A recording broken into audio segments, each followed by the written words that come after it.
Ça dépend.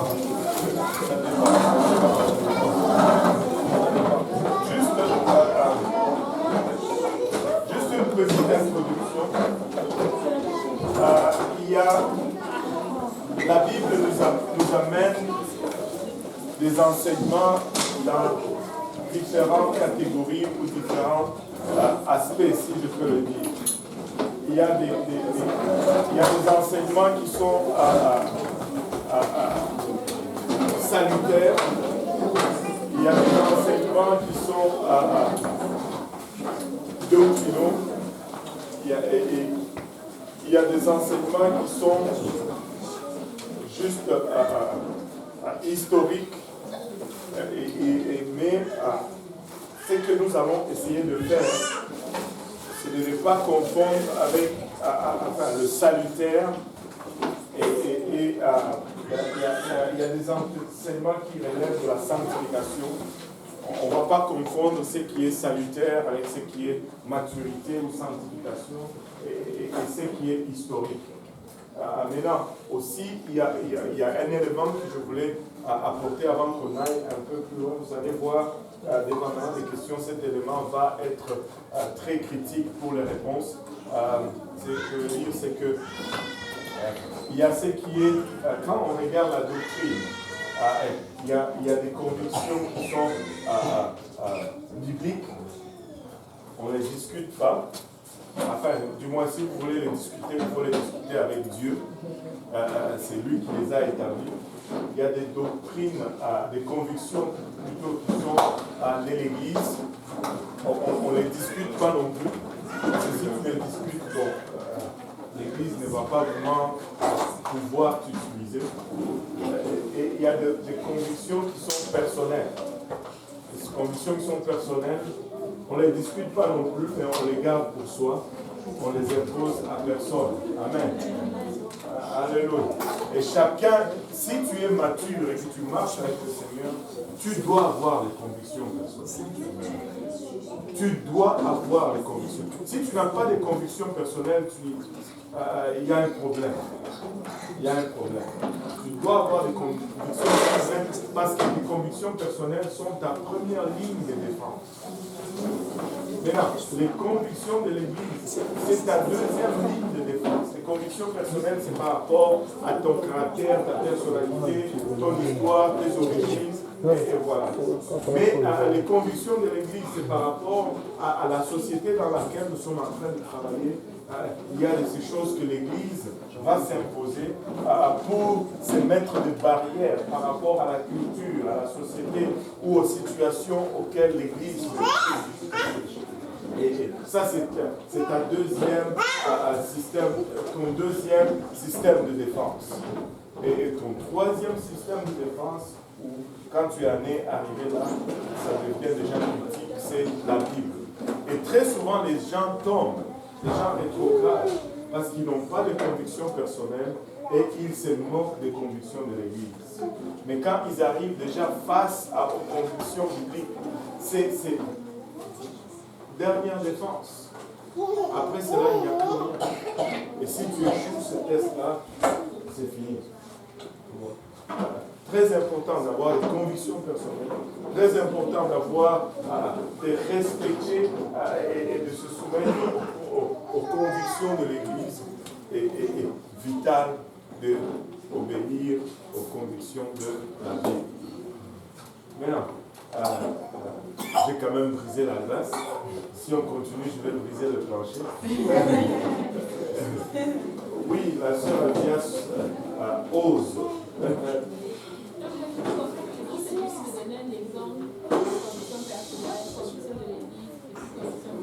Oui, il y a un exemple de conviction personnelle. Par exemple, je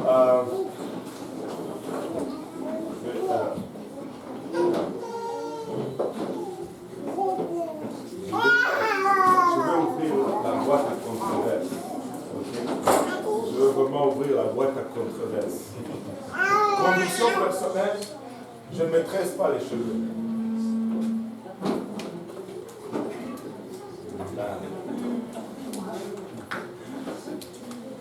Ah, je savais que j'allais ouvrir la boîte.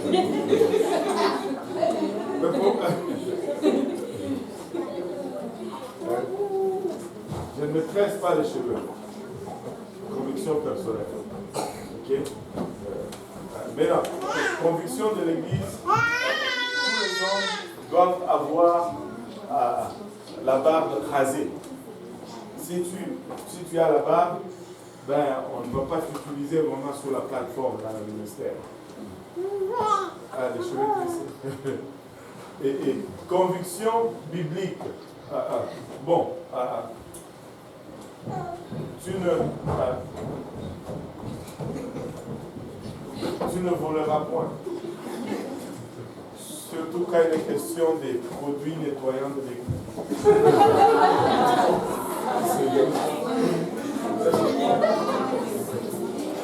C'est bon, je suis vert. C'est ça. Je suis branché, c'est bon. Je suis devant. Est-ce qu'on a la cuisinière en fait. La cuisinière en fait. Il n'y a pas d'autres questions.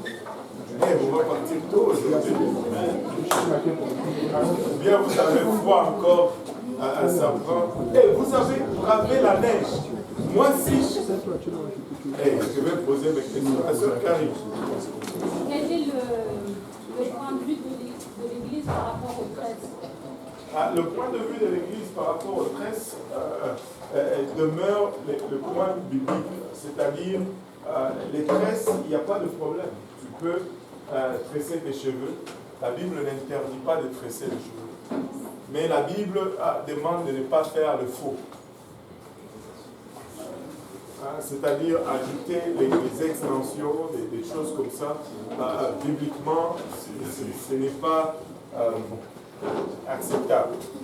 Donc, la conviction de l'Église sur les cheveux, premièrement, c'est biblique. Une femme ne se coupe pas les cheveux. Une femme ne se coupe pas les cheveux. Point. La Bible n'enseigne pas différemment. Mais quand tu lis la Bible, une femme peut se tresser les cheveux, mais une femme ne peut pas ajouter. Enfin, je ne parle même pas des hommes, parce qu'un homme qui se tresse les cheveux, c'est déjà problématique. C'est déjà un peu problématique.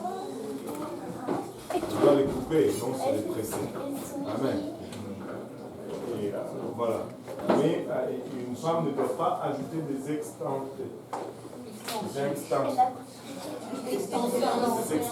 dans les cheveux. Voilà.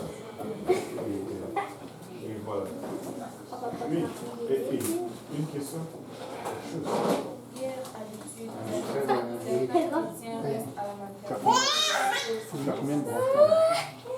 Ça met deux l'histoire de. On a deux petites choses. Ça, branche la balance là-dessus. C'est Dieu. Là où je vais la brancher, c'est un peu. Ce n'est pas qu'on choisit nos épreuves nous-mêmes, mais de quoi on refuse de prendre des responsabilités. Et ce sont des responsabilités qui vont nous amener dans cette place où nous sommes retrouvés. Je vais donner un exemple. Ça fait 57 ans que je viens à l'église. Moi, je viens seulement le mercredi, je viens seulement le dimanche, c'est tout. Je ne suis pas impliqué dans la prière, je ne m'implique dans rien. C'est sûr, je vais me la couler un peu facile. Si tu veux vraiment commencer à être impliqué dans tout ce qu'il y a dans l'église, la réunion de prière de samedi soir. La réunion de prière de samedi soir, c'est la colonne vertébrale de l'église. Et en passant, si tu es dans un ministère, la réunion de prière de samedi soir n'est pas optionnelle, elle est conditionnelle à faire quelconque ministère. Mais on peut voir un relâchement où les gens qui sont dans le ministère, et la réunion de prière de samedi soir commence à devenir optionnelle. Wow, ils sont forts ces gens. Ne sont-ils pas forts?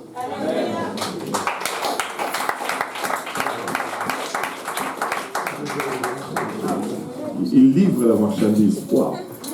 Alléluia. Maintenant, la réunion de prière de samedi soir n'est pas optionnelle. Elle est conditionnelle si tu veux faire quelconque ministère. Alors, si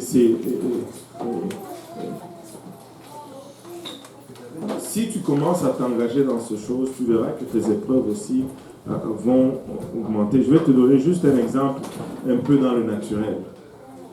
Tu sais, par exemple, on a une petite réunion comme ça. Si toi, ce que tu veux, c'est juste venir manger et partir, tu es encore à la maternelle. Mais si tu restes, tu te préoccupes, est-ce qu'on range les chaises et tu commences à grandir. Tu vois. Et cela va nécessairement t'amener à avoir plus de preuves. Parce que quand le diable va voir que tu commences à t'investir, il va aussi venir commencer à te contrarier en tout ce que tu fais. Et c'est là que les épreuves viennent. Mais d'autres ne veulent pas. Ils vont pas. Ils vont rester à la maternelle. C'est bon de commencer par la maternelle. Mais éventuellement, il faut passer à l'école primaire. Et il faut grandir dans le Seigneur. Il faut commencer à apporter à la maison de l'Éternel. Et non seulement apprendre, mais apporter par la prière, par la participation. C'est ce qui fait que ça marche. Si les gens n'apportent pas, ça ne va pas marcher. Ça ne va pas marcher. Ça ne va pas marcher. Il y a eu quelques gens pour placer ces chaises. Il y a eu quelques gens pour dresser cette table. Sinon, s'il n'y a personne, ça ne va pas marcher. C'est tout simplement ça.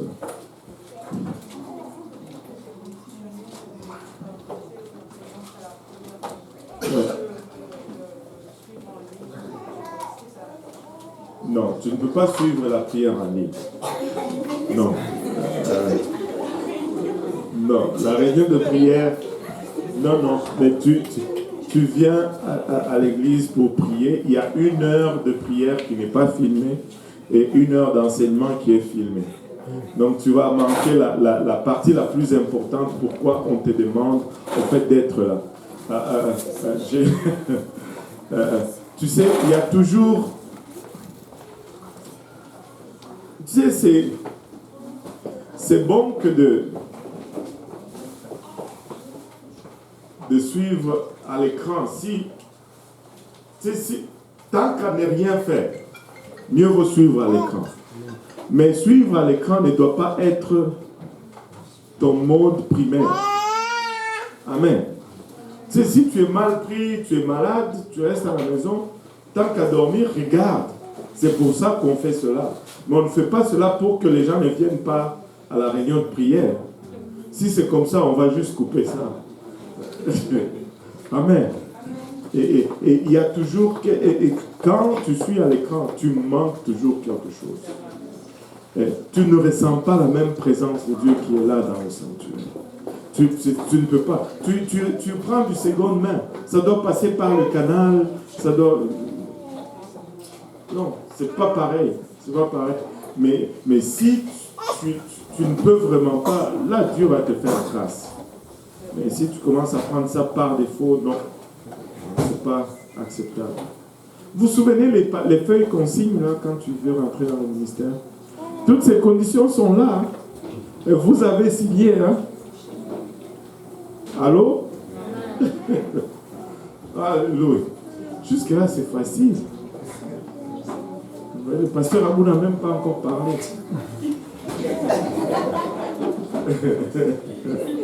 Oui, ça va bien. J'ai une question. Trouver sa place dans l'église. Trouver sa place dans l'église. Vous avez mentionné en fait. Le premier truc pour trouver sa place, vraiment, c'est arriver à l'heure. Non, je blague. Je blague. Continue. Vous avez mentionné le fait qu'il faut comme quitter la maternelle pour continuer en fait à avoir une certaine progression. Mais souvent quand tu arrives dans une communauté, peu importe laquelle, il y a déjà des choses qui sont en place, il y a déjà des personnes qui sont en place, et souvent c'est assez intimidant. Tu ne sais pas trop comment faire, comment te comporter, quoi dire, quoi ne pas dire. Et bon, tu as ton retrait. Donc on a peut-être l'impression que tu as la maternelle, mais c'est comme si on ne te laisse pas non plus l'espace d'exprimer ou de montrer. Bon. Ça c'est... Bon.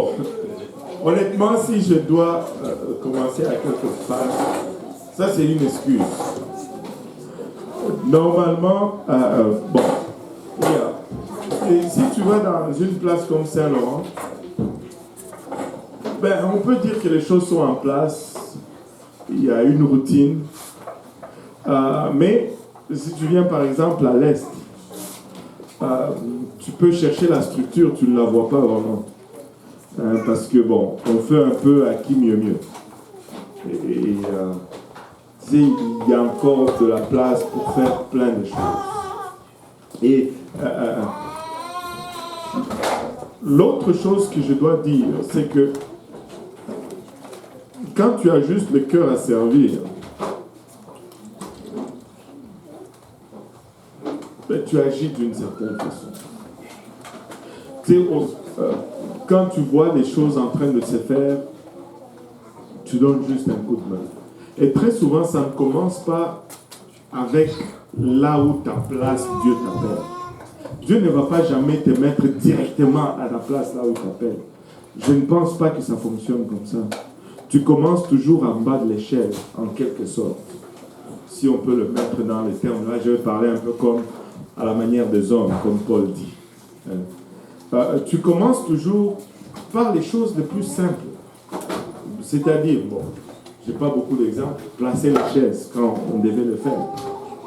Si tu es là, 4 personnes sont en train de placer les chaises et toi tu es juste en train de regarder, il y a un problème. Tu bouges, tu places les chaises. Il y a une toilette sale, tu la nettoies. L'église est sale. Bon. Et on vient, on nettoie.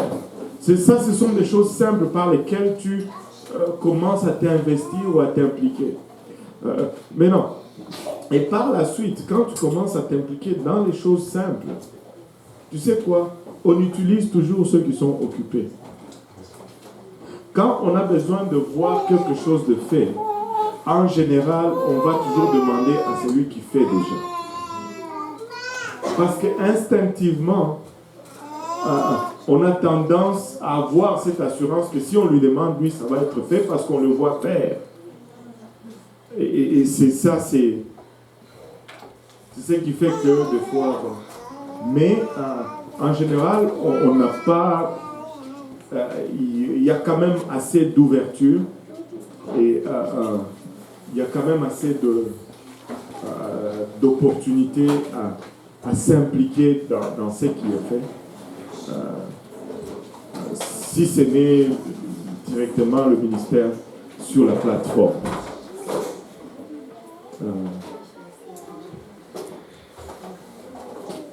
Plus ou moins.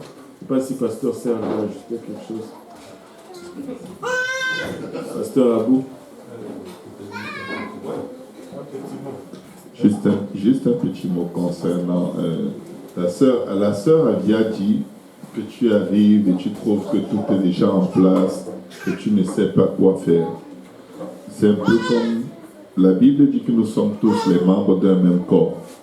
Amen. Est-ce que tout le monde est d'accord avec ça? Quel est le membre de la partie de votre corps qui ne sert à rien?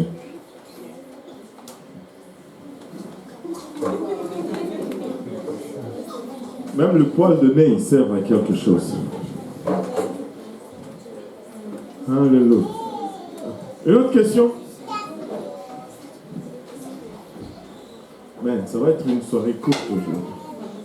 Oui, sœur Kari. Est-ce qu'on peut porter des talons? Du temps on n'arrive pas à se faire mal, tu peux porter les talons. et tu sais, quand vient le temps de l'habillement, il faut y aller avec le principe et non avec des ordonnances, en fait. Si je peux le dire de cette façon-là. Et le principe, c'est de rester modeste. Tu vois? Le principe, c'est de rester modeste, de ne pas tirer l'attention. Si tu veux porter des talons qui... Tu sais, mais il y a de ces talons. Je te dis... bon... c'est comme... Aujourd'hui, je vois des choses, je me dis, mais comment est-ce que les femmes font pour monter sur ces choses? Parce qu'elles disent que c'est l'hiver et il leur faut des filles minces. Oh, c'est un coup. Non, c'est dangereux. Mais aujourd'hui, il n'y a pas seulement les talons, mais même les semelles. Tu vois, la semelle est haute comme ça. Et puis le talon, mince, tu peux tomber de là-haut. C'est dangereux. C'est très dangereux. Bon. Bibliquement, il n'y a rien dans la Bible qui dit ne portez pas des hauts talons. Mais on peut y aller avec le principe qui dit soyez modeste. Il y a de ces talons que quand tu portes, bon, là, ce n'est plus la modestie, là. Parce qu'il faut que tu... Aïe, aïe, aïe. Allez, vous là-bas.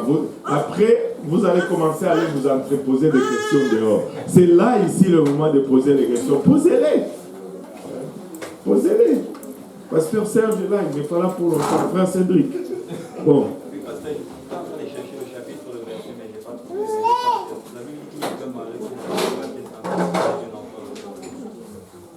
Bon, il dit qu'il n'y a aucun malheur qui arrive sans que l'Éternel n'en soit l'auteur.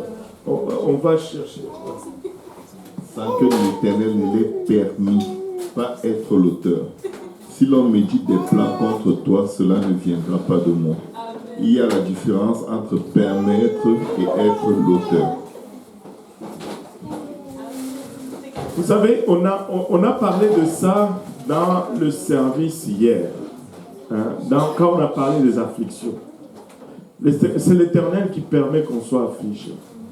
En fait, s'il ne permettait pas qu'on soit affligé, on s'est dit hier, ça serait le pire de rejet qu'il ferait vis-à-vis de nous. C'est comme nous, les parents, et ça c'est l'exemple que j'ai donné. Si tu vois ton enfant aller dans la mauvaise direction et que tu ne le corriges pas, c'est parce que tu l'as rejeté. Amen. Ça serait... Dieu va nous donner les afflictions pour nous, des fois nous garder sur le bon chemin. Des fois, à cause de notre âme, Dieu va nous donner des afflictions. Tu sais, je me rappelle du frère Lacombe, c'est un frère qui prêche vraiment. Lui te dit ce qui passe dans la tête. Si tu ne veux pas, tu peux aller dans une autre église. Il shoot, on l'appelle straight shooter. Il y avait une femme dans son église, une dame assez âgée, qui venait tout le temps. Elle lui disait, pasteur, tu sais, je suis fatigué, je suis oppressé, je pense que je vais abandonner. C'est la dernière fois que tu me vois à l'église. Et il allait dire, non ma soeur, persévère, Dieu t'aime, tu sais. Et là, ok, je vais revenir encore. Et puis, quelques mois après, elle allait revenir, pasteur, ma vie est difficile. Je pense que c'est la dernière fois que tu me vois à l'église, parce que je ne suis vraiment plus capable. Non, ma soeur, tu sais, Christ est mort pour toi à la croix. Ne laisse pas ce sacrifice aller en vain. Sois encouragé. on va prier pour toi. Reviens. Bon, je vais revenir encore. Et un jour, il dit, ce n'était pas un très bon jour pour lui. Il est allé dans le service et sa femme savait que il n'a pas eu une bonne nuit et que ce n'était pas le jour de venir. Et puis, cette dame, elle commence à venir vers lui. Et sa femme savait. Et il dit, elle a essayé de se mettre au milieu pour empêcher l'inévitable, mais quelqu'un l'a retenu et la femme est arrivée. Pasteur, tu sais, moi je ne suis vraiment plus capable. Je n'arrive pas. Je pense que c'est mon dernier dimanche à l'église. Et puis il dit, bien fait pour toi. Il dit, laisse-moi te dire, si moi j'étais toi, j'allais aller au centre-ville, j'allais m'acheter la plus serrée de mini-jupe, ou le pantalon le plus serré possible, avec les hauts talons les plus hauts. J'allais aller dans le club ou le bar le plus en feu en ville. Et j'allais monter sur la table. Et j'allais danser le boogie jusqu'à ce que... Et puis elle a dit, quoi? Tu penses que moi je vais faire ça? Je vais vivre pour Dieu. Et puis depuis ces jours-là, elle n'est plus jamais venue. Je n'ai pas besoin de toi pour vivre pour Dieu.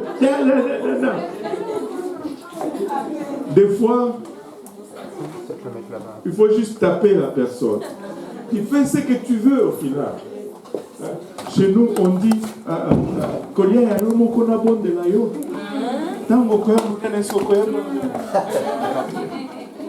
veut dire, pour ton propre manger, est-ce que je dois te supplier? Quand tu vas grossir, est-ce que tu vas te souvenir même de moi? Mange, va à l'église, prie, et fais-le. Travaille sur ton propre salut avec crainte et tremblement. Alléluia. Alléluia. Est-ce qu'il y a une autre question? Oui, sur cela. J'aimerais savoir comment on sait lorsqu'une affliction vient. On sait que Dieu permet tout. Comment on sait lorsque Dieu en est l'auteur et comment on sait lorsque Dieu en est l'auteur. La première des choses, c'est qu'on n'a pas vraiment besoin de savoir d'où vient l'affliction. Une chose qu'on a besoin de faire, c'est notre attitude dans l'affliction. Parce que, tu sais, il y a ce moments où tu ne sais tout simplement pas. Parce que même les afflictions qui viennent du diable, Dieu les permet quand même. Job, il était en affliction, mais il n'avait aucune idée d'où ça venait. Mais ce qui fait la différence, c'est notre attitude dans l'affliction. Si nous avons une bonne attitude dans l'affliction, nous allons en sortir gagnants. Et je vais leur dire, ne gaspillez pas vos afflictions. Ne gaspillez pas vos afflictions. Les afflictions, ce sont des investissements de Dieu dans nos vies. Tu ne peux vraiment, honnêtement, tu ne peux vraiment rendre ministère qu'au degré et à la dimension dans laquelle toi-même tu as été blessé. Amen. Regarde, on en parlait avec Pasteur Serge ce matin. Il fallait que Christ meure pour que nous, sa famille, soyons sauvés.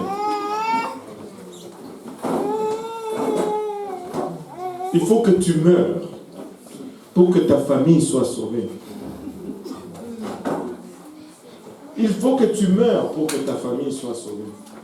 Non, on ne va pas t'étrangler ou quelque chose comme ça, mais il faut que tu meurs dans ton attitude. Il faut que tu meurs dans ton orgueil. Il faut que tu meurs. Il faut que tu gardes silence.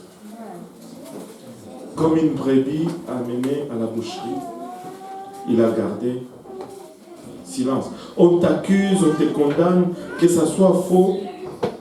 C'est une chose par laquelle tu sais vraiment, des fois là, quand on t'accuse faussement, tu sais que ce n'est pas de Dieu. Mais il y a de ces choses qui nous arrivent, que nous regardons en arrière et nous disons, bon, celle-là, vraiment, je l'ai cherchée. Là, c'est Dieu qui te corrige. Là, j'ai glissé quelque part. J'ai fait cela, je mérite cette punition. Est-ce que tu es... je ne veux pas utiliser punition, je mérite cette affliction. Est-ce que tu es déjà arrivé à une place où tu regardes quelque chose qui t'arrive, tu dis, en tout cas, là, oh, je ne peux même pas me plaindre parce que je l'ai cherché. Je l'ai cherché. Alléluia. Moi aussi. C'est une question? Ou c'est l'affliction que tu reconnais? Oui. Garder son cœur. Elle demande c'est quoi exactement garder son cœur et comment on doit le faire. C'est qui? Qui? Massa. Ah, vous voyez les gens qui suivent toujours à la maison. La Bible dit de... Avoir gardé son cœur. Quoi exactement, comment on le doit faire. Très facile de garder son cœur. Le cœur, c'est, quand on dit le cœur dans ce contexte, ce n'est pas le muscle, c'est l'être intérieur. C'est la place là où nous avons nos émotions, nos décisions. Donc quand on dit par exemple, je t'aime de tout mon cœur, ce n'est pas, c'est que toutes mes décisions, toutes mes émotions et tous mes sentiments sont en ta faveur. Maintenant, comment garder le cœur? Il y a plusieurs choses que tu fais pour garder ton cœur. Mais il y en a quelques-uns qui sont essentiels.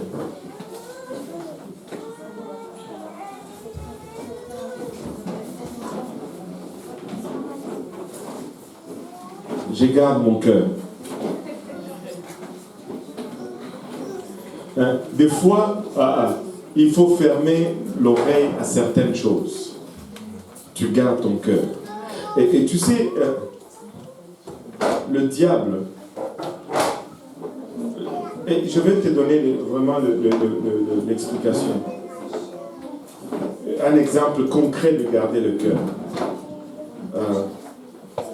Mettons, la sœur Christelle, elle aime le pasteur Serge. Le pasteur Serge, il est correct avec la sœur Christelle. Elle n'a que de bonnes pensées pour lui. Ça vient du cœur. Maintenant, le pasteur Serge, je ne sais pas, il y avait seulement un peu d'indolé à la maison et moi je vais chez lui. Quand il me voit arriver, il met l'indolé en dessous de la table. Et là, moi je vais chez la sœur Christelle, je dis, tu ne vas pas croire ce qui m'est arrivé. Je suis allé chez le pasteur Serge. Il a pris l'indolé, il l'a caché. Si elle me laisse déposer toute cette pourriture dans son cœur, elle ne garde pas son cœur. Parce qu'après, ça va générer des pensées négatives pour lui. La première façon de garder ton cœur, c'est quelle conversation que tu absorbes. Avec qui tu te tiens. Qu'est-ce que de quoi tu te nourris? Parce que ce qui rentre, ça va mijoter. Ça, c'est un des plus grands défis de l'Église aujourd'hui. Ne pas écouter n'importe quoi. Ne pas écouter n'importe quoi. Écoute, si tu n'as rien de positif à me dire, ne viens pas me parler. Si quelqu'un n'a rien de positif à te dire, ne passe pas le temps. Fuis. Fuis. Fuis. Garde ton cœur. Garde ton cœur. Les choses avec lesquelles on s'amuse. Les films, les livres qu'on lit. Tu sais, il y a de ces livres qu'un chrétien ne peut pas lire. Je ne sais pas s'ils ont ça ici, mais les harlequins. Ils ont ça ici. Un chrétien ne peut pas lire ces affaires-là. Ça ne fait que mettre des pensées sales en toi. Garde ton cœur. Garde ton cœur. les choses que tu regardes, les choses avec lesquelles tu t'entretiens. Garde ton cœur. On dit que les yeux, ce sont les fenêtres de l'âme. Qu'est-ce que tu regardes? Facebook. Facebook. On ne devait pas avoir Facebook. On devait avoir Face Down. Écoute, on me dit toujours plein de choses sur Facebook. Mais moi, j'ai une conviction claire. Facebook, c'est pas bon. Il y a trop de pourriture. Il y a trop de choses qui salissent les cœurs là-dessus. Et tu peux mettre les barrières que tu veux, les trucs que tu veux. Mais écoute, au final, tu cliques toujours. Au final, tu cliques toujours. C'est comme Ève. Regardez. Si Ève n'était pas allée proche de l'arbre, elle n'allait pas être tentée. Amen. Et si tu n'avais pas Facebook, tu n'allais peut-être pas cliquer. Mais là, c'est trop tard, tu as cliqué. Et tu as vu. Et des fois, ça sort tout seul. La nudité, les suggestions, les mauvais contacts. La vie est déjà assez compliquée comme ça. Moi, je trouve. En tout cas, je trouve.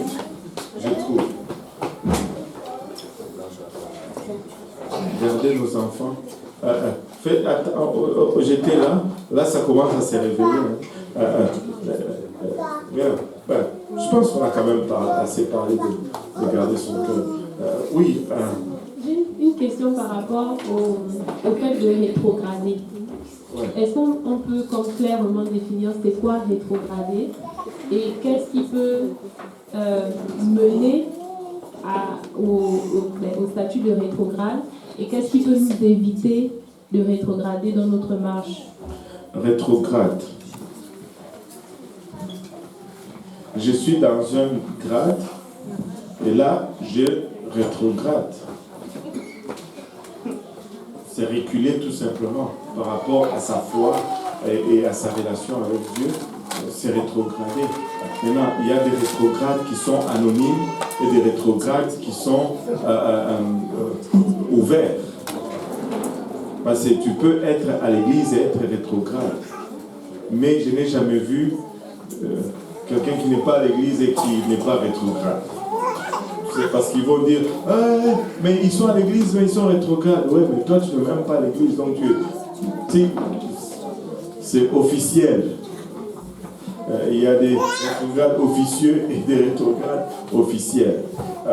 Les rétrogradés, c'est seulement reculer par rapport à sa foi, reculer par rapport à ce que tu sais qui est vrai et qui est juste. Maintenant, une chose, il y a plusieurs choses. On appelle, Pasteur Graham dit toujours les 3 vitamines qui sont nécessaires pour un chrétien. Lire sa Bible tous les jours. Première vitamine. Si tu ne veux pas rétrograder, il faut que tu lises ta Bible tous les jours.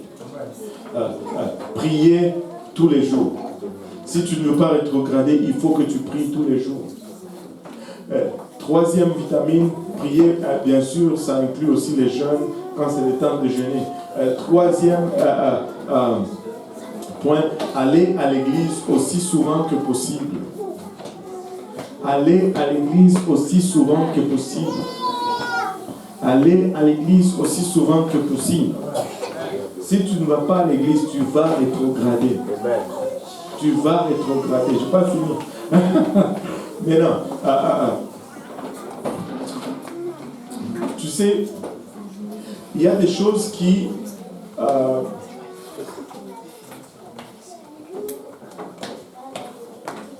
si on ne fait pas bien et que on peut facilement être induit en erreur et tomber dans un piège.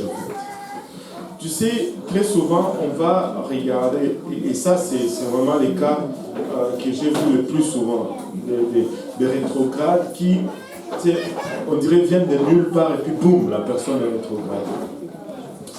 Le fait d'aller ailleurs et de voir, tu sais, tu vas à Toronto pour 3 semaines, et là tu te rends compte que l'église là-bas, c'est juste le vendredi, puis le dimanche à 11h, puis à 12h30 c'est fini.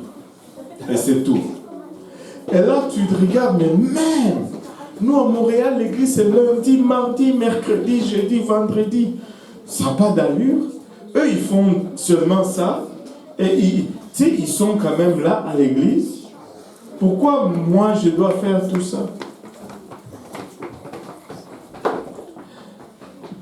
Tu oublies d'où toi tu viens, qui n'est probablement pas d'où eux ils viennent. Tu oublies la ville où ils sont, n'est probablement pas la ville où toi tu es. Et très souvent tu vas aller dans ces églises, c'est mort. Mais c'est devenu une religion seulement. Et là, tu rentres, tu dis, bon, je n'ai pas besoin de faire tout ceci. Et tranquillement, tu perds le feu.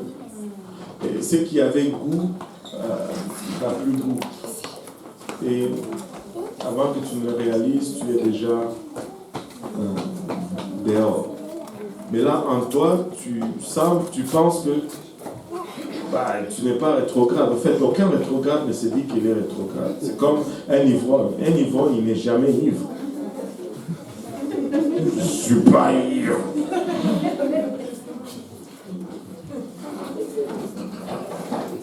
Donc, je voulais revenir sur... j'ai fait un peu de recherche dans la Bible. J'ai trouvé le verset dont le frère Cédric parlait et qui donne vraiment l'impression qu'il avait. Parce que la Bible dit dans Lamentation chapitre 3, « Qui dira qu'une chose arrive sans que le Seigneur l'ait ordonné? N'est-ce pas de la volonté du Très-Haut que viennent les maux et les biens? » Mais dans le même chapitre, quelques versets plus tôt, la Bible dit au verset 31, « Car le Seigneur ne rejette pas toujours, mais lorsqu'il afflige, il a compassion selon sa grande miséricorde. Car ce n'est pas volontiers qu'il humilie et qu'il afflige les fils de l'homme. » Quand on regarde dans les Écritures, on va voir deux sortes de manifestations de la volonté de Dieu. Il y a la volonté permissive et la volonté parfaite de Dieu. Des fois, Dieu va permettre qu'il t'arrive quelque chose. On va dire que c'est sa volonté. C'est la volonté permissive de Dieu, mais ce n'est pas ça. Ce n'est pas dans ce chemin qu'il voulait t'amener. Mais à cause de certaines choses, il veut t'apprendre certaines autres choses et il va permettre qu'il t'arrive certains mots ou certaines bonnes choses. Ce n'est pas juste les mots. Ok? Des fois, on est dans la volonté permissive de Dieu et il va permettre qu'il nous arrive quelque chose avant le temps. Un exemple, la femme syro-phénicienne qui avait un enfant malade, quand elle est venue voir le Seigneur, il lui dit, il n'est pas propre de donner le pain des petits-enfants aux petits chiens. Ce n'était pas encore le temps des autres nations. C'était encore le temps du ministère aux Juifs. Mais à cause de sa foi, il a permis, il est passé au-delà du temps pour agir favorablement dans la vie de cette femme. Je te donne un autre exemple. L'exemple d'un frère ou d'une sœur qui n'arrive pas à se contenir et qui ne fait que tomber dans le péché d'impudicité. Quand le Seigneur voit que le diable a préparé quelqu'un qui a le sida pour cette personne, Dieu permet par exemple qu'il tombe enceinte avec quelqu'un qui n'a pas de sida. Comme ça va un peu calmer son élan et son goût pour la débauche, de sorte que quand celui qui a le sida envoyé par le diable va arriver, elle sera juste trop enceinte pour se permettre d'aller s'amuser.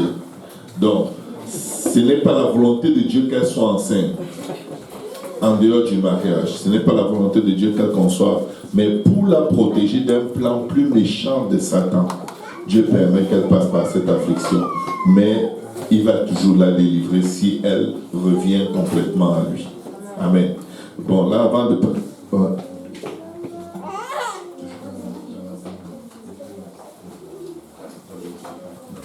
J'avais juste quelque chose d'autre que j'ai pu voir au niveau de la définition. C'est plus pour la question d'avis sur les personnes qui rétrogradent. En fait, il y a une définition qui dit que, en fait, un rétrograde, c'est quelqu'un qui va en arrière, au sens contraire du chemin parcouru. Tu vois? Et il continue, il dit que le mouvement d'un rétrograde, c'est quelqu'un qui reste attaché aux valeurs du passé. Et tu peux voir certaines personnes qui sont dans le Seigneur, et des fois, ce qu'on peut voir, c'est qu'ils ont l'air vraiment consacrés. Nous, c'est l'image qu'ils véhiculent, mais en fait, intérieurement, ils sont encore attachés à certaines valeurs. Et personne ne le sait, en fait. Ils sont peut-être attachés à une relation, peut-être dans le passé. Ils ont peut-être des contacts dans le passé qu'ils communiquent sans que personne ne sache.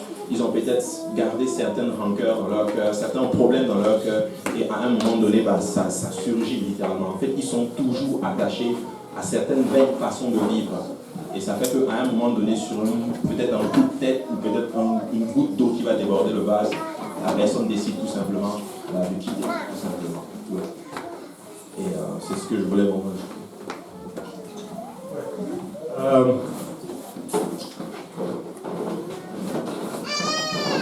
Tu sais, rétrograder fait peur. C'est une chose que tu dois réaliser toujours.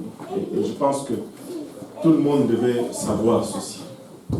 C'est que si Dieu te sauve, tu sais, il t'amène ici. Amen. Mais que, pour une raison ou pour une autre, tu rétrogrades ici, à la place où tu étais avant. C'est pour t'amener là où tu étais, ça a pris des efforts pour y arriver. Mais si tu rétrogrades pour revenir à la même place où tu étais avant, ça va prendre encore plus d'efforts que ça a pris pour la première fois. C'est comme si ton système s'immunise un peu à ce que Dieu utilise pour t'amener là-bas, et ça prend une dose plus forte pour que tu y arrives. Il ne faut jamais contempler des rétrogradés. Ça ne doit même pas être dans tes... Oh, je pense quitter l'église. Quoi? Ça, c'est une folie. Il ne faut pas penser comme ça. Mieux vaut mourir dans l'église que vivre dehors. Amen. Et mieux vaut vraiment mourir dans l'église que vivre dehors. Maintenant, est-ce qu'il y a... c'est bon. 2 volets? Ok. Rapidement.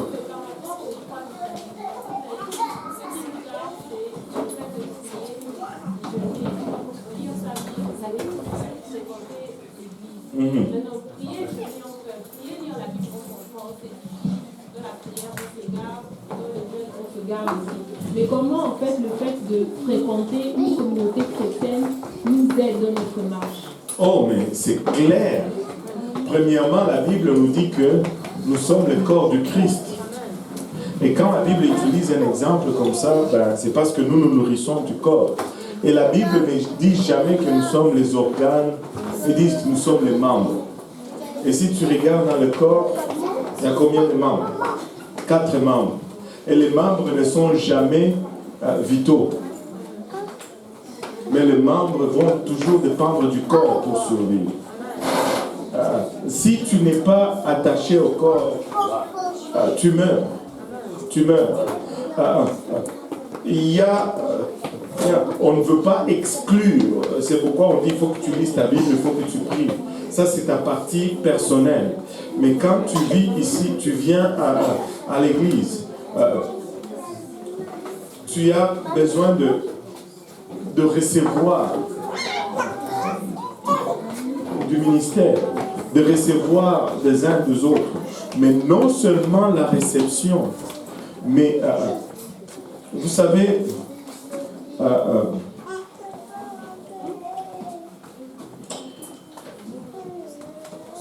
je disais ça à quelqu'un aujourd'hui, je me rappelle plus dans quelle conversation. Pour qu'il y ait transmission, il faut qu'il y ait émission et réception. Mais quand tu regardes à la croissance spirituelle, pour qu'il y ait une maturation, il faut que tu reçoives et il faut que tu donnes. Tu sais, c'est bon la partie de recevoir, mais l'Église nous donne aussi l'opportunité de donner. Si tu ne donnes pas, tu vas devenir frustré et tu vas rétrograder. Il y a des gens qui reçoivent, mais qui ne font rien avec ce qu'ils reçoivent. Éventuellement, ils rétrogradent. Et l'évangélisation arrive quand nous sommes en groupe. Et c'est le poumon de la vie chrétienne. Si tu n'évangélises pas, si tu ne donnes pas des études bibliques, si tu ne fais pas ces choses, tu n'es pas sur une bonne pente. Tu n'es pas sur une bonne pente. Il faut que tu reçoives et il faut que tu donnes aussi. Si ça ne sort pas, ça va pourrir à l'intérieur. Et ça va commencer à sentir mauvais. Et vous savez, la Bible, c'est seulement 66 livres. Mais nous vivons au-delà de 66 ans. Tu peux lire un livre par année plusieurs reprises. À un moment donné, ça va devenir monotone. Et les gens vont te dire, je vais à l'église, c'est la même chose, je vais à l'église, c'est la même chose. Je pense que j'étais à l'hôpital en train de manger le riz de la sœur Solange. Donc, je confesse. Et on est tombé dans cette conversation. J'ai juste fait une pause. J'ai regardé mon plat de riz. J'ai dit, tu sais ce riz-là, j'ai mangé le riz hier. J'ai mangé le riz avant-hier. J'ai mangé le riz avant-avant-hier. Mais si je me dis que ça fait 47 ans que je mange le riz, à partir de maintenant, je ne mange plus, je vais mourir. Je vais mourir. Ce n'est pas parce que j'ai mangé hier le riz que si j'en mange aujourd'hui, ça ne va pas me nourrir. Nous mangeons tous les jours presque la même chose. Et ça nous nourrit. Le naturel n'est que le reflet du spirituel. Je dois venir encore à l'église. On doit me dire encore Christ est mort à la croix pour moi. On doit me dire encore que je dois me baptiser au nom de Jésus-Christ. On doit me dire encore et encore et encore que si je ne marche pas dans la sanctification, je ne veux pas y arriver. On doit me le répéter parce que le jour qu'on arrête de me dire cela, je suis perdu. Je suis perdu. C'est l'évangile qui nous sauve et c'est l'évangile qui nous garde. Écoutez, on peut argumenter avec toutes les philosophies humaines, mais quand la parole de Dieu dit quelque chose, c'est ça. Point final. C'est ça. Pourquoi je dois venir à l'église tous les jours? Même si, écoute, il y a de ces fois où tu viens à l'église, tu viens au service le matin, on prêche un message. Tu vas au service à 13h. On prêche le même message. Et tu vois Pasteur Graham qui vient aussi le soir. Il prêche presque le même message. Tu penses que Dieu ne sait pas ce que les gens ont besoin? Il peut donner 3 choses différentes. Mais quand il fait comme ça, il sait. Il sait, Dieu sait. Et moi, je dois manger chaque jour pour vivre. Chaque jour. Bon, sauf les temps de jeûne là. Chaque jour, je dois manger pour vivre. La même chose, je dois venir à l'église pour vivre. Amen. La sœur Emmanuela, sa main est devenue même bleue parce qu'elle a regardé en haut pendant longtemps, tout le sang est descendu. Vas-y, shoot. Oui, ma question c'est, est-ce que Dieu a toujours sa volonté? Dieu a toujours sa volonté? C'est la question. Non. Pourquoi? Parce qu'il y a d'autres volontés. Bon, je vais te donner juste l'exemple le plus courant qu'on utilise. C'est la volonté de Dieu que nul ne périsse, mais que tous parviennent à la repentance. Est-ce que tous parviennent vraiment à la repentance? Non. Dieu veut que tout le monde soit sauvé, mais il nous a donné aussi une volonté. Pourquoi je dis c'est parce qu'il y a d'autres volontés. Et sa volonté ne va jamais brimer notre volonté. Écoute, il y a plein de choses qu'on peut regarder qui n'ont jamais... Est-ce que c'était la volonté de Dieu que Moïse frappe le rocher 2 fois? Non, pas du tout. Mais ça n'a pas été comme ça. Mais quand la volonté de Dieu s'accomplit, comment vous croyez que c'est la volonté de Dieu? Parce qu'elle va toujours s'aligner premièrement avec la parole. Maintenant, il faut faire la différence entre la volonté de Dieu et les desseins de Dieu. C'est que Dieu, la finalité, ça va arriver. C'est, l'Église va être enlevée. Ça, c'est le dessein de Dieu. Maintenant, c'est sa volonté que nous tous, nous soyons dans cette Église quand l'Église est enlevée. Bon, ça, c'est sa volonté. Mais que l'Église soit enlevée, c'est le dessein de Dieu. Et quand, si je ne suis pas dans l'Église, l'Église va être enlevée quand même. Tu vois?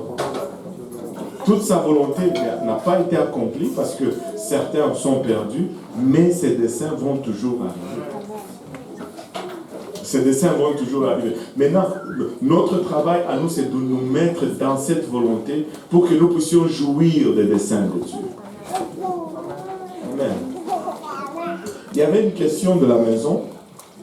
Ça, c'est Papa Henri Kabwa qui a envoyé une question.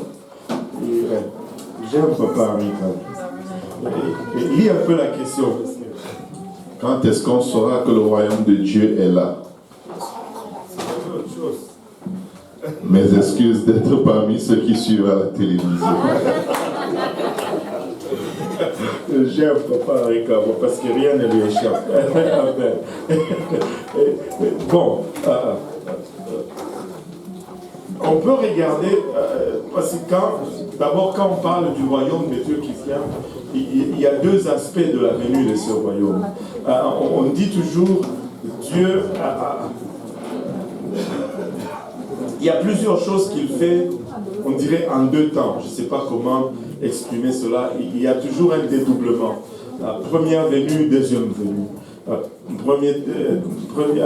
Ancien Testament, Nouveau Testament. Première moisson, dernière moisson. Il y a toujours, on dirait qu'il fait toujours les choses en deux temps. Il y a une espèce de dualisme. Les deux pains, les deux sacrifices, les deux boucs, la bouc émissaire, les deux chèvres, les deux chèvres, et ainsi de suite. Maintenant, le royaume de Dieu, spirituellement, est déjà là.